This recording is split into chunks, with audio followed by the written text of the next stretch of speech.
The Reno Fire Department's water entry, or WET team, went back to the scene of a recent rescue of 3 people near Wingfield Park to assess how they handled that rescue, to get rid of some of the obstacles, and to practice their swiftwater rescue techniques.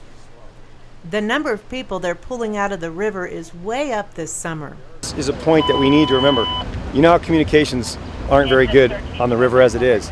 Before you go in, again, going to the Plan B stuff, make sure that we communicate to the IC, hey, if this goes to hell here, the river kind of pushes to river right, or the river kind of pushes to river left. Is people that go in an inner tube and they're just not prepared. They underestimate the strength of the river, the speed of the river, and and how quickly a low temperature saps your strength. We have yet to be called to rescue a kayaker or a rafter who had been properly outfitted from the river. We just don't have to do that because they're properly outfitted. Right now, the Truckee is running about 3 times faster than it normally would this time of the year because there is so much snowpack. We had a cold spring. It's melting fast now. To drive home the point of how dangerous this water is, members of the entry team put Fox 11 reporter Shannon Moore in a dry suit so she could experience the swift cold waters firsthand.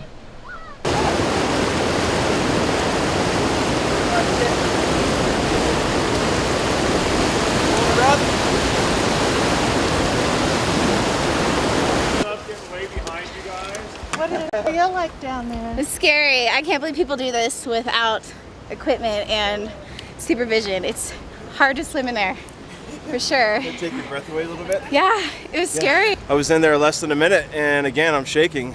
You know, it's really, really cold, and it's really, really strong.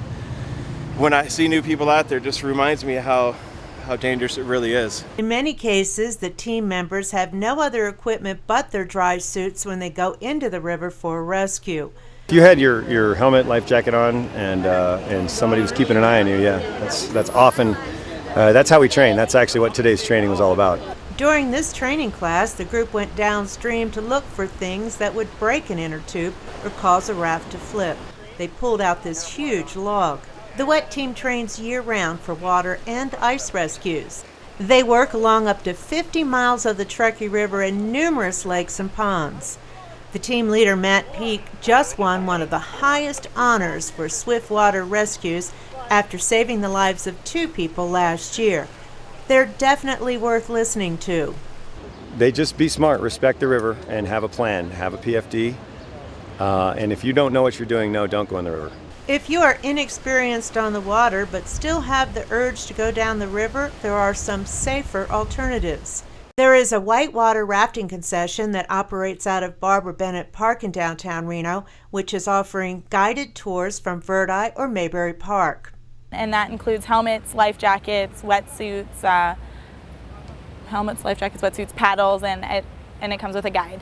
Firefighters expect the waters of the Truckee River to stay high for quite a while, and think the only people who should be on it are those with the proper equipment, skills, training, and common sense.